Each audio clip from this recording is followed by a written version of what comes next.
ஒரு சகாப்தம் முடிந்த தினம் டிசம்பர் 28, 2023.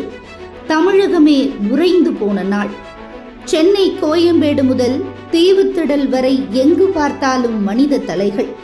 ஒரு நடிகருக்காகவோ ஒரு அரசியல் தலைவருக்காகவோ மட்டும் அந்த கூட்டம் கூடவில்லை. தங்கள் வீட்டு பிள்ளை, தங்களுக்கு பசிக்கு சோறு போட்ட அண்ணன் மறைந்து விட்டாரே என்ற துடிப்போடு கூடிய கூட்டம் அது. ஆம், கேப்டன் விஜயகாந்த். அவர் மறைந்து இன்றுடன் 2 வருடமாகிறது. ஆனால் அந்த பெயர் இன்றும் தமிழ்நாட்டின் ஒவ்வொரு வீட்டின் வரவேற்பறையிலும் அடித்தட்டு மக்களின் இதயங்களிலும் ஒலித்து கொண்டே இருக்கிறது. மதுரையில் ஒரு சாதாரண அரிசி ஆலை உரிமையாளரின் மகனாக பிறந்து சினிமா கனவுகளுடன் சென்னை வந்தவர் அழகர்சாமி என்கிற விஜயகாந்த். கருப்பான நிறம், கரகரப்பான குரல்.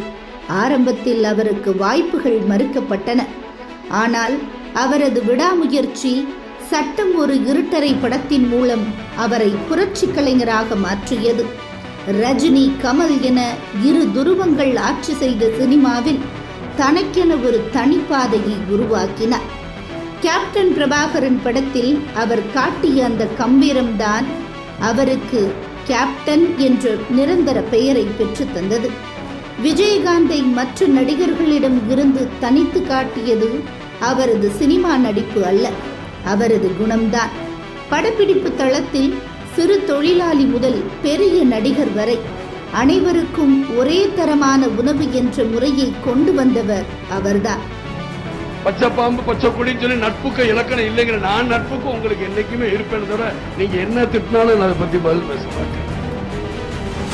தென்னிந்திய நடிகர் சங்கம் கடனில் மூழ்கி கிடந்த போது கலை நிகழ்ச்சிகள் நடத்தி அந்த கடனை அடைத்து மீட்டெடுத்தார். தன் வீட்டிற்கு வந்தவர்கள் யாராக இருந்தாலும் பசியோடு அனுப்பக்கூடாது என்ற கொள்கை கொண்டவர். அதனால்தான் மக்கள் அவருக்கு கருப்பு எம்ஜிஆர் என்ற மகுடத்தை சூட்டினார்கள்.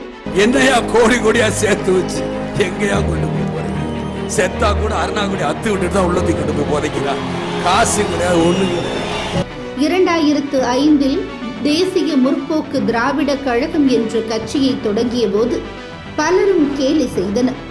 ஆனால் 2011 தமிழகத்தின் எதிர்க்கட்சி தலைவராக உயர்ந்து நின்றபோது ஒட்டுமொத்த அரசியலும் அவரை உற்று பார்த்தது.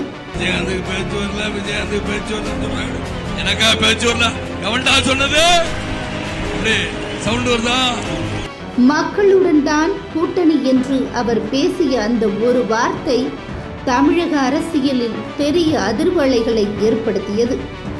பயமறியாத அவரது பேச்சு, அநீதியை கண்டால் துடிக்கும் அவரது சுபாவம் இளைஞர்களை அவர் பக்கம் ஈர்த்தது. உடல்நலக் குறைவால் அவர் மறைந்திருக்கலாம். ஆனால் அவர் செய்த உதவிகள், அவர் காட்டிய அன்பு, அவர் விதைத்த நேர்மை இன்றும் நிலைத்திருக்கிறது.